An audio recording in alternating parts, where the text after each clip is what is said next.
శ్రీ గురుభ్యో నమః.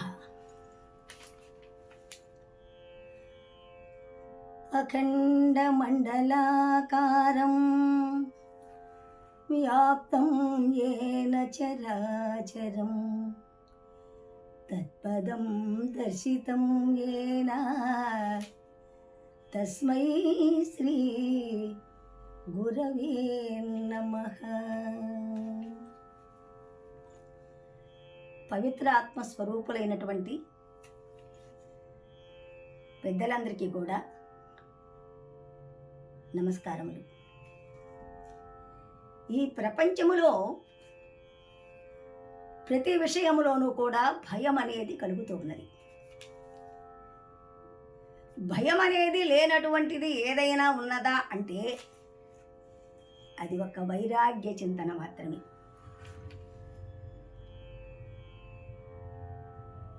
భోగే రోగ భయం, గుణే కలు భయం, బలే రిపు భయం, రూపే జరాయాద్భయం, కాయే కృతాంతాయ భయం, సర్వవస్తు భయాన్వితం, భువి నృణాం వైరాగ్యమేవా భయం. వారికి ఏమండి ఎన్ని భోగాలు అనుభవిస్తాడు, ఎంతటి భాగ్యవంతుడండి అనుకుంటాం. కానీ భోగాలు అనుభవించే వారికి రోగాలు వస్తాయనే భయం ఉంటుందట. అందులోనూ ఈ రోజులు చెప్పాల్సిన అవసరం లేదు కదా. అనేక రకాలైనటువంటి వ్యాధులు, షడ్రసోపేతమైనటువంటి పదార్థాలన్నీ కూడా ప్రక్కవారు తింటూ ఉంటే ఉప్పు కారం పులుపు లేని పదార్థాలు తినవలసి వస్తున్నది. భోగభాగ్యాలు అనుభవిస్తున్నటువంటి వాడు మరి రోగాలు వస్తాయనే భయంతో. అలాగే కులే చ్యుతి భయం, మంచి కులంలో పుట్టినాను కదా, నా ఆచార వ్యవహారాల యందు ఎక్కడ లోపం వస్తుందో అనేటువంటి భయము మంచి కులంలో పుట్టిన వారికి. గుణవంతులైన వారికి కలులైనటువంటి దుర్మార్గుల ద్వారా ఎక్కడైనా అవమానం జరుగుతుందనే భయమట. అలాగే విత్తే నృపాలాద్భయం, బాగా డబ్బున్న వాడికి దొంగలు వచ్చేది కొట్టుకొని పోతారేమో, ఎక్కడ బీరువా బగలు కొట్టేస్తారేమోనని వాడు తెల్లవాళ్ళు నిద్రపోకుండా ఆ బీరువా దగ్గరనే కూర్చొని ఉంటాడు పాపం. అలాగే బలే రిపు భయం, మంచి బలంగా ఉండేటువంటి వారికి వస్తాదులకు తమకంటే మించినటువంటి బలవంతులు వచ్చి తమను ఎక్కడ జయిస్తారో అనేటువంటి భయమట. రూపే జరాయాద్భయం, సౌందర్యాన్ని ఉపాసించే వారికి ఎక్కడ ముసలితనం వస్తుందో అనేటువంటి భయం. కాయే కృతాంతాయ భయం, ఈ శరీరానికి కూడా ఒక భయం ఉందండి. అదేమిటంటే యమధర్మరాజు ఎక్కడ వస్తాడో నన్ను తీసుకుని పోతాడో అనే భయం. సర్వవస్తు భయాన్వితం, సర్వ వస్తువులందు కూడా ఈ ప్రపంచంలో భయమే ఉంది.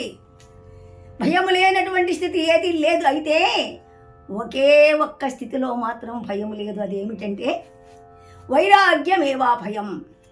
వైరాగ్య చింతనలో మోక్ష మార్గాన ప్రయాణం చేయాలనేటువంటి వైరాగ్య చింతన ఎవరికైతే కలిగిందో అటువంటి వారికి మాత్రము నిర్భయం, భయం లేదు అనేటువంటి విషయాన్ని మనమందరం కూడా గ్రహించాలని మనవి చేస్తున్నాను. మనకు సప్త మోక్షపురములు అనేటువంటి మోక్షపురాలు 7 ఉన్నాయి. విశ్వనాథునికి నివాస స్థానమైనటువంటి కాశీనగరం, అలాగే శ్రీరామచంద్రుడు ఉద్భవించినటువంటి అయోధ్యాపురం, అదే విధముగా శ్రీకృష్ణ భగవానుడు జన్మించినటువంటి మధుర, శ్రీకృష్ణ పరమాత్మ పరిపాలన చేసినటువంటి ద్వారకాపురి, అలాగే మహాకాళేశ్వరునికి నిలయమైనటువంటి ఉజ్జయిని, అదే విధముగా మాయావతి అనేటువంటి గయ, అలాగే కామాక్షి అమ్మవారు నెలకొని ఉన్నటువంటి మహాక్షేత్రమైన కాంచీపురం. ఈ 7 పురములు కూడా మోక్షద్వార పురములు, మోక్షానికి ద్వారములు అని చెప్తారు. అటువంటి ఈ మోక్షద్వార పురములైనటువంటి ఈ 7 కూడా ద్వారకా నగరం ఒకటి. విశ్వకర్మ చేత సముద్ర మధ్యములో నిర్మాణం చేయబడినటువంటి ద్వారకా నగరము శత్రు దుర్భేద్యమై స్వర్గమును వైకుంఠమును తలదన్నే విధముగా నిర్మాణము చేశాడు దేవశిల్పి అయినటువంటి విశ్వకర్మ. అటువంటి ఆ ద్వారకాపురములో మరి జగన్నియామక దేవతా చక్రవర్తి, దేవాది దేవుడు, జగద్గురువు అయినటువంటి శ్రీకృష్ణ భగవానుడు అష్టభార్యా సమేతుడై ధర్మ మార్గాన ప్రజారంజకముగా పరిపాలన చేస్తూ ప్రతిరోజు కూడా తనకు ఆప్తులైనటువంటి సాధు పుంగవులు, మునీశ్వరులు, అటువంటి మహాత్ములు విచ్చేసినప్పుడు ఈ తత్వబోధ చేస్తూ కాలం గడుపుతున్నారు. స్వామివారు ప్రతినిత్యము కూడా ఏదో తత్వబోధ చేస్తూ ఉంటే ముక్తికాంతామణి అయినటువంటి మహాతల్లి జగన్మాత రుక్మిణీదేవి గమనించింది.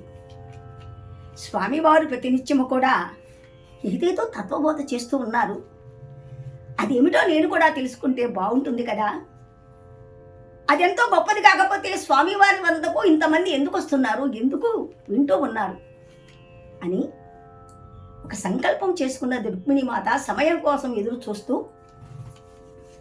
ఒకనాడు స్వామివారు ఏకాంత మందిరంలో ఉన్నప్పుడు స్వామివారి పాదసేవ చేస్తూ చిరునవ్వుతో అడుగుతూ ఉన్నది అమ్మ, స్వామి మహానుభావ, మీరు ప్రతినిత్యము కూడా మీ చెంతకు వచ్చేటువంటి భక్తులకు, పెద్దలకు ఏదేదో తత్వబోధ చేస్తున్నారు,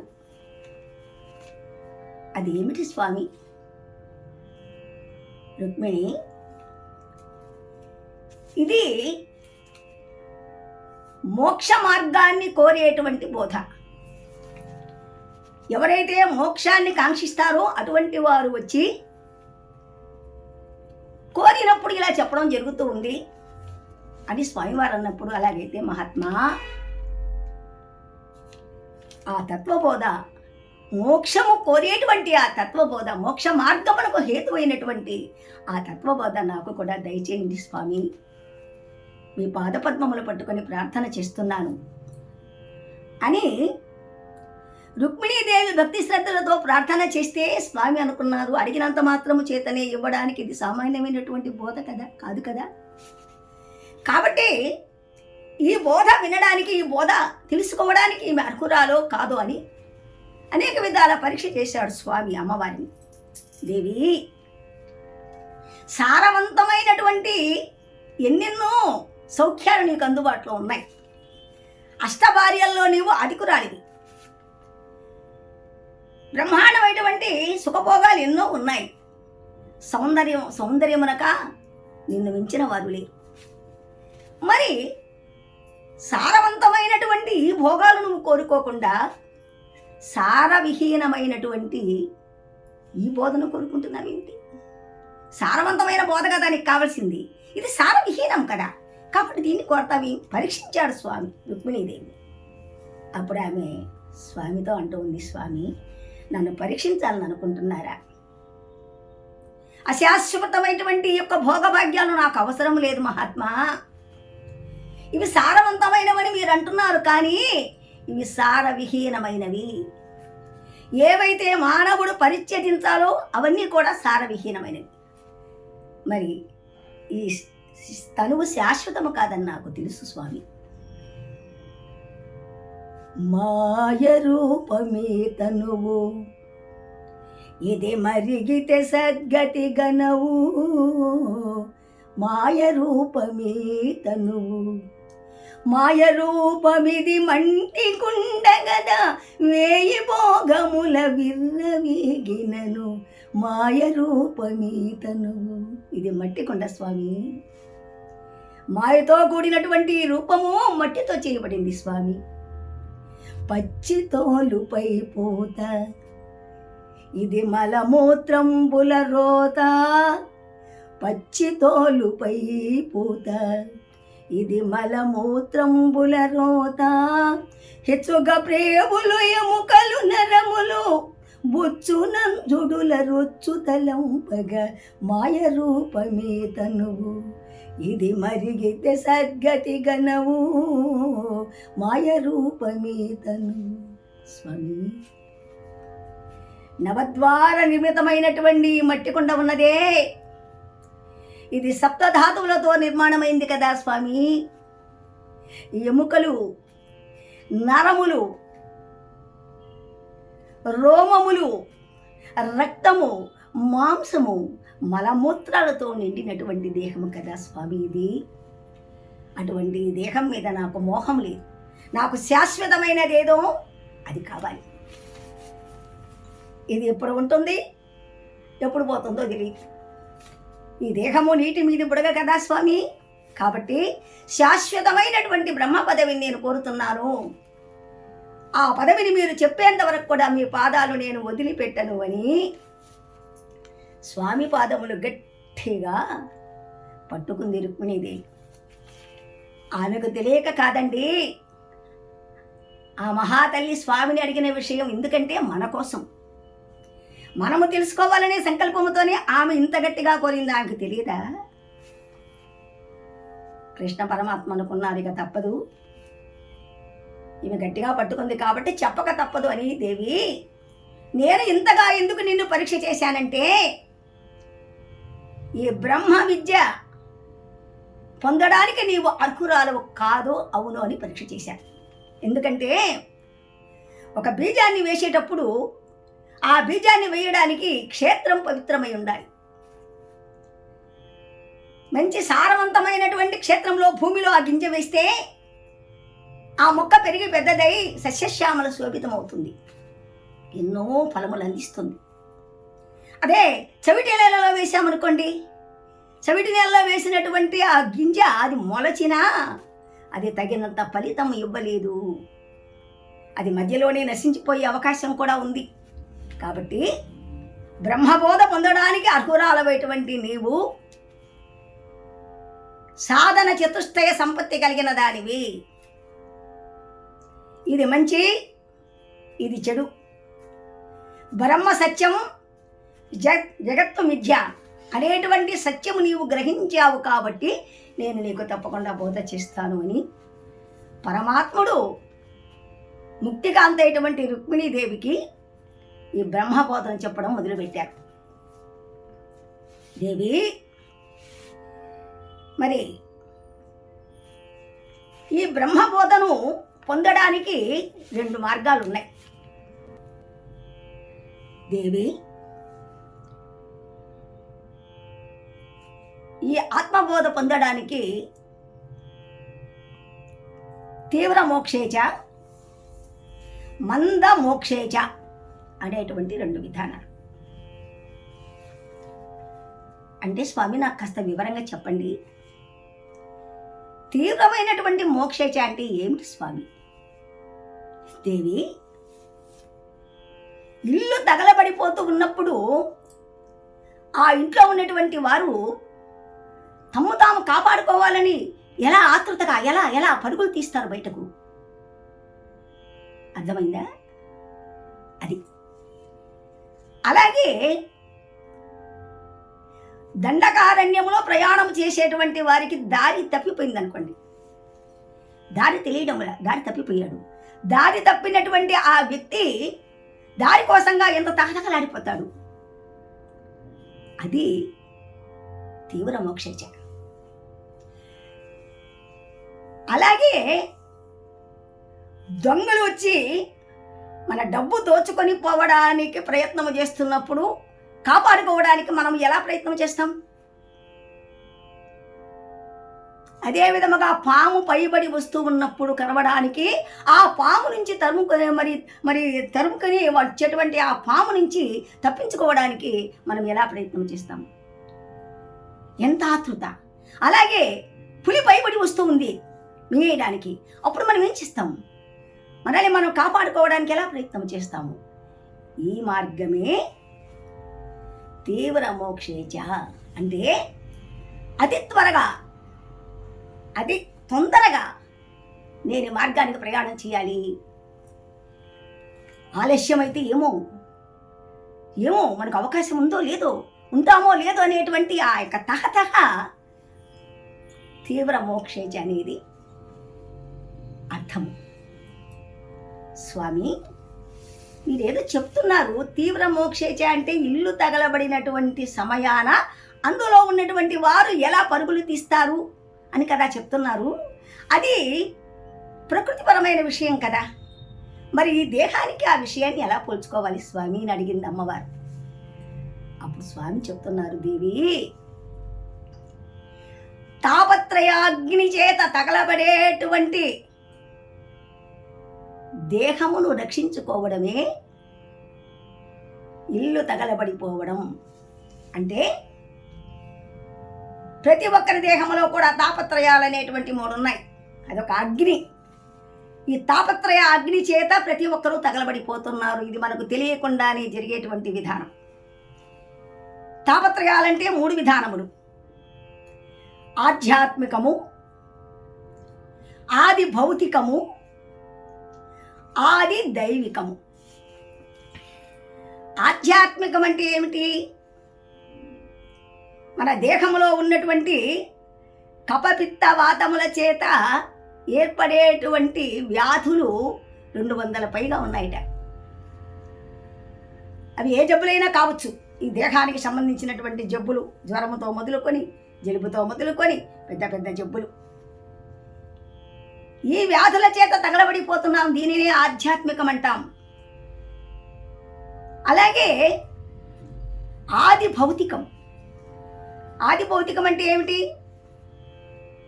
తేళ్లు గరుస్తున్నాయి, పాములు గరుస్తూ ఉన్నాయి, అగ్నిబాధలు కలుగుతున్నాయి, ఏదేదో ప్రయాణాల్లో వెళ్ళేటప్పుడు యాక్సిడెంట్లు జరుగుతున్నాయి. మరి వీటన్నిటి వలన ఈ దేహానికి ప్రమాదం ఉంచుకురావడమే ఆది భౌతికము. అలాగే ఆది దైవికం అంటే గాలివానలు రావడం, తుఫానులు రావడం, భూకంపాలు రావడం, పిడుగులు పడడం, ఇలాంటి ద్వారా మనకు ప్రమాదం జరగడమే అది దైవపరమైనటువంటి ప్రమాదాలు, ఆది దైవికం. ఈ 3 ద్వారా ఈ దేహం తగలబడిపోతూ ఉంది మనకు తెలియకుండానే. ఈ దేహాన్నే కదా మనం ఇల్లుగా చెప్తున్నాం. ఇది నవద్వార నిర్మితమైనటువంటి గృహం కదా. అటువంటి ఇంటిలో నుంచి, ఈ ఇంటి లోపల జరిగేటువంటి విషయాలన్నీ కూడా తెలుసుకొని సరి అయిన మార్గములో ప్రయాణం చేయడమే ఇల్లు తగలబడినప్పుడు పరుగులు తీయడం అనేటువంటిది ఆ మోక్షేచ.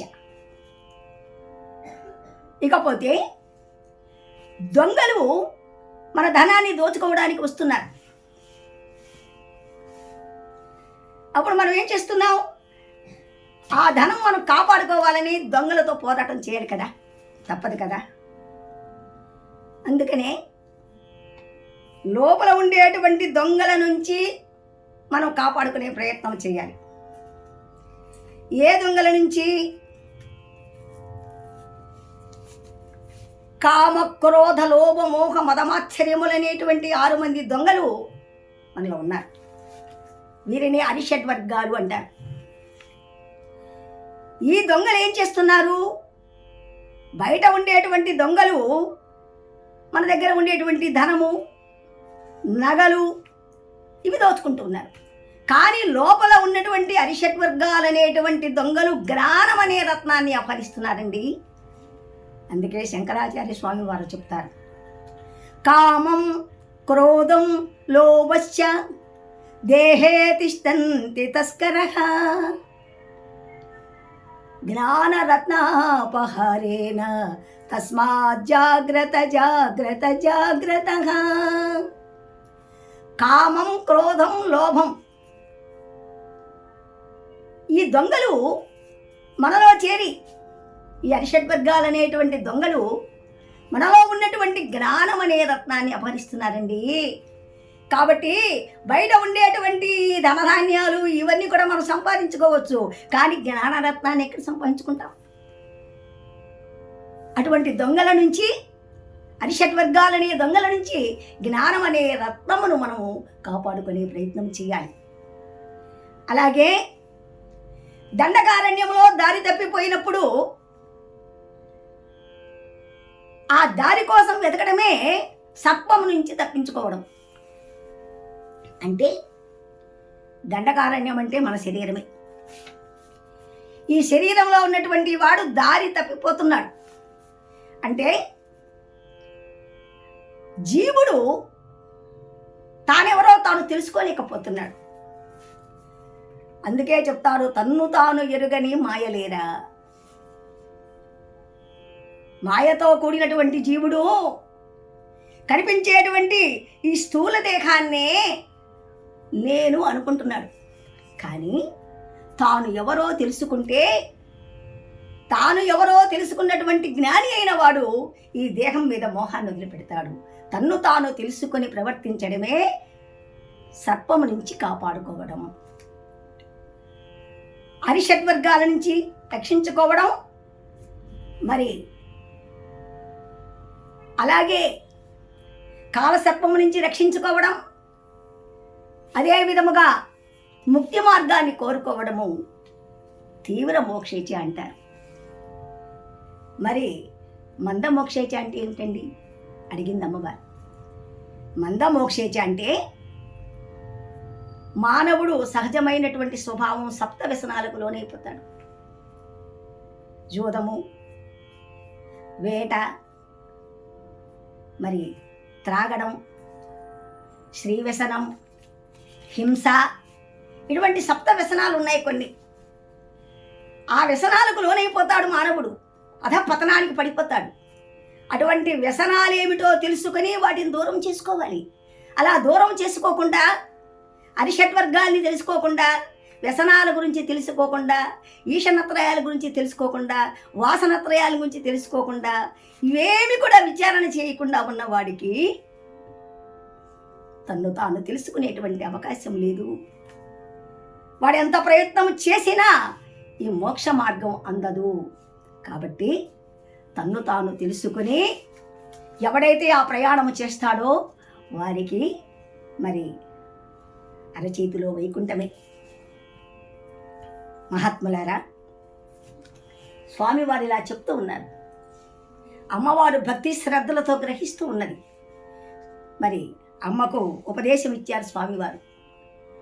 ఇక ఆ భక్తి మార్గమును ముందుగా చెప్పారు. భక్తి కూడా 3 విధములుగా ఉంది దేవి. బాహ్య భక్తి, అనన్య భక్తి, ఏకాంత భక్తి. ఈ భక్తి మార్గమును చెప్పిన తరువాత మరి స్వామివారు మరి అమ్మవారికి ఇక ఈ మోక్షప్రద మార్గమైనటువంటి పరమ పద మార్గానికి వెళ్ళేటటువంటి బోధను మొదలుకొని చెప్తూ ఉన్నారు. మొట్టమొదటి చెప్పాలంటే, ఇప్పుడు అఆలు కూడా రాని వాడికి పెద్ద పెద్ద గ్రంథాలు చేతికిస్తే ఎలా చదవగలరండి? కాబట్టి ముందుగా అఆలతో మొదలుపెట్టి చిన్న చిన్న పదాలు నేర్చుకొని, తర్వాత రాయడం నేర్చుకొని, చిన్న చిన్న పుస్తకాలు చదువుతూ ఆ తర్వాత పెద్ద గ్రంథాలు చదవాలంటే చదవగలరు. అంతేగాని ఒకేసారి పెద్ద పెద్ద గ్రంథాలు చేతికిచ్చి చదవమంటే ఏం చదవగలరు? కాబట్టి మోక్ష మార్గమైనటువంటి విధానం మనం తెలుసుకోవాలంటే ముందుగా ఏది అవసరమో, ఏది తెలుసుకుంటూ పోతూ ఉంటే దేహం మీద భ్రాంతి వదులుతుంది అని స్వామివారు అనేక విషయాలు చెప్తూ ముందుగా గురుసేవా విధానం చెప్తున్నారు. రుక్మిణి, శిష్యుడైన వాడు గురువును భక్తితో సేవించాలి. గురువు కంటే మించినటువంటి దైవము ఇంకొకరు లేరనేటువంటి భావన అతని హృదయములో హత్తుకోవాలి. ఎక్కడ తోచినా గురుమూర్తే కనిపించాలి. గురుసేవతో తరిస్తూ ఉండాలి. స్థాన శుశ్రూష, అంగ శుశ్రూష, భావ శుశ్రూష, ఇలాంటి శుశ్రూషలు చేయాలి గురువు గారికి. స్థాన శుశ్రూష అంటే ఏమిటి? గురువు గారు నివసించేటువంటి ప్రాంతం, అది గృహం కానీ లేదా ఆశ్రమం కానీ, ఆ ప్రాంతం అంతా కూడా శుభ్రం చేయాలి. అది స్థాన శుశ్రూష. అంగ శుశ్రూష అంటే ఏమిటి? గురువుగారు ధరించినటువంటి వస్త్రాలు శుభ్రం చేయడం కానీ, గురువు గారికి కావలసినటువంటి ఏదైనా కూడా అది సిద్ధం చేయడం కానీ, గురువుగారి పాదసేవ చేయడం కానీ, ఇలాంటివన్నీ కూడా మరి గురుసేవలు వస్తూ ఉంటాయి. అలాగే భావ శుశ్రూష, గురువుగారి యొక్క భావమును అర్థము చేసుకొని ప్రవర్తించాలి, అది భావ శుశ్రూష. ఈ విధముగా గురువును దైవముగా సేవిస్తూ, గురువు శయనించేటువంటి ఆ శయ్య మీద ఎట్టి పరిస్థితిలో కూర్చునకూడదు శిష్యుడు.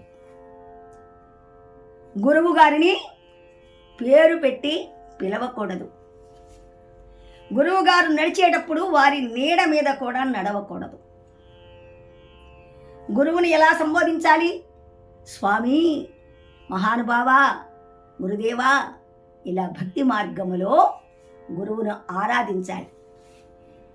గురుభక్తి కుదిరితేనే ఆయన ఉపదేశం చేసేటువంటి ఆ విషయాలన్నీ కూడా హృదయానికి హత్తుకుంటాయి. ఎందుకంటే గురు మర్మము అందివ్వాలంటే అంత సామాన్యం కాదు కదండి. గురువు దగ్గర ఉన్నటువంటి మర్మాన్ని అందుకోవాలంటే తాను గురువుగా ఆయన హృదయంలో చేరిపోవాలి, ఆ గురువు గారి హృదయంలో చేరిపోవాలి, ఆయనే తానైపోవాలి.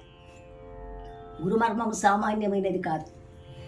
గురుమర్మ మెరుగవే జీవ, వట్టి గురుతులన్నీ గుడ్డి త్రోవా, గురుమర్మ మెరుగవే జీవ. అరయ నది దుర్మతుల కందంగరానిదై పరమ భక్తులకెల్ల ప్రత్యక్షమైనది, గురుమర్మ మెరుగవే జీవ. అదియు ఇదియును ఏది కాదు, అది వెదకి చూచిన గానరాదు. అదియు ఇదియును ఏది కాదు, దాని వెదకి చూచిన గానరాదు. మదికి దోచుచునుండు వెదుక సాధ్యము కాదు, మదికి దోచుచునుండు వెదుక సాధ్యము కాదు. అరంగనది ఎల్ల అతి గూఢమైనది, గురుమర్మ మెరుగవే జీవా. కాబట్టి గురువు యొక్క మర్మం తెలుసుకోవాలి. గురువు యొక్క ప్రవర్తన ఎలా ఉంది, మనల్ని ఆయన ఎలా గమనిస్తున్నారో గమనిస్తూ ఉండాలి మనం కూడా. గురువు చెప్పినటువంటి మాట మీద నడుచుకోవాలి. గురువుగారు ప్రతిరోజు కూడా ఆశ్రమంలో బోధ చెప్పేవారట శిష్యులకి. సకాలానికి శిష్యులంతా వస్తూ ఉన్నారు, బోధన వింటూ ఉన్నారు. ఒకరోజు ఓ శిష్యుడు కాస్త ఆలస్యంగా వచ్చాడు. అప్పటికి బోధ అయిపోయిందండి, శిష్యులంతా వెళ్ళిపోయారు. ఏరా నాయనా, ఎంతసేపుకి వచ్చావు, ఇంత ఆలస్యంగా వచ్చావేమిటి? బోధ అయిపోయింది కదా, సకాలానికి రావాలి కదా అంటే శిష్యుడు అంటాడు, స్వామి ఏం చేయండి స్వామి, సంసారం పట్టుకుంది స్వామి, సంసారం పట్టుకొని వదలడం లేదు స్వామి, అందుకే ఆలస్యమైంది స్వామి అన్నాడు. ఓహో అలాగానైనా, సరేలేరా అట్లాగే అన్నాడు గురువుగారు. తప్పించుకుని అనుకున్నాడు, సంతోషించాడు శిష్యుడు. మరో రోజు అందరికంటే ముందుగా వచ్చేసాడు శిష్యుడు. అక్కడ ఏం జరుగుతుందంటే గురువుగారు ఒక పెద్ద చెట్టును కౌగలించుకొని దాన్ని పట్టుకొని ఊగుతున్నాడు. ఈ శిష్యుడు వచ్చాడు దగ్గరికి. స్వామి స్వామి నేను వచ్చేసాను గురువుగారు, రండి స్వామి నాకు బోధ చెప్పండి స్వామి అంటూ ఉంటే గురువుగారు అంటున్నారు, ఉండరా అబ్బాయి, ఈ చెట్టు నన్ను గట్టిగా పట్టుకొని ఉందిరా, ఈ చెట్టు నన్ను వదిలిపెట్టడం లేదురా నాయనా, చెట్టు వదిలిపెడితే వస్తానురా. అదేంటి గురువుగారు, నేనేమైనా అమాయకుడు అనుకున్నారా? ఒకవేళ నేను ఎంత తెలివి తక్కువైతే మాత్రం ఇలా చెప్తారా మీరు? మీరు చెట్టును పట్టుకొని చెట్టు నన్ను పట్టుకుంది అంటారేమిటి స్వామి? మీరు పట్టుకుంది చెట్టు కదా, చెట్టు మిమ్మల్ని ఎలా పట్టుకుంది? భలే చెప్తారు స్వామి మీరు. స్వామి అంటున్నాడు, నాయనా సంసారం నన్ను పట్టుకుంది, సంసారం నన్ను పట్టుకుంది అంటున్నావే, సంసారాన్ని నువ్వు పట్టుకున్నావా లేకపోతే సంసారం నిన్ను పట్టుకుందా? నువ్వు పట్టుకున్న సంసారాన్ని నువ్వు వదిలిపెట్టలేక అబద్ధాలు చెప్తావట్రా, గురువునే మోసం చేస్తావా అని బుద్ధి మాటలు చెప్పాడు. అదే గురి మర్మం. గురువు ఎప్పటికప్పుడు ఉపమాన ఉపమేయములతో శిష్యుడు చేసేటువంటి ఆ మార్గమును సరిచేస్తాడు. దండకారణ్యంలో దారి తెలియక, తన్ను తాను తెలియక పరుగులు తీసేవాడికి తాను ఎవరో తెలియచేస్తాడు గురువు. కాబట్టి గురువు గారిని చాలా నిర్మలమైనటువంటి భక్తితో సేవించాలి. గురువు గారి దగ్గర మోసాలనేవి పనికిరావు. ఆయన సాక్షాత్తు పరబ్రహ్మ స్వరూపం. ఈ విషయాలన్నీ కూడా మనం అర్థం చేసుకొని ప్రతిరోజు కూడా ఒక్కొక్క విధానం, ఈ ఆధ్యాత్మికపరమైనటువంటి మార్గంలో ఏ ఏ మార్గాలైతే ఉన్నాయో, తారకము, సాంఖ్యము, అమనస్కము, పరిపూర్ణము, అంతవరకు కూడా ప్రయాణం కొనసాగించాలి. పరమపద మార్గానికి వెళ్ళాలంటే ఒక్కొక్క మెట్టు ఎక్కుతూ వెళ్ళాలి. మెట్లు ఎక్కకుండా ఒక్కసారి మనం మేడపైకి చేరుకోవాలంటే సాధ్యం కదా, కాదు కదా. కాబట్టి అటువంటి చక్కని బోధను మనం ప్రతిరోజు చెప్పుకుందామని అందరికీ మనవి చేస్తూ, జై సద్గురు మహారాజుకో జై. సెలవు.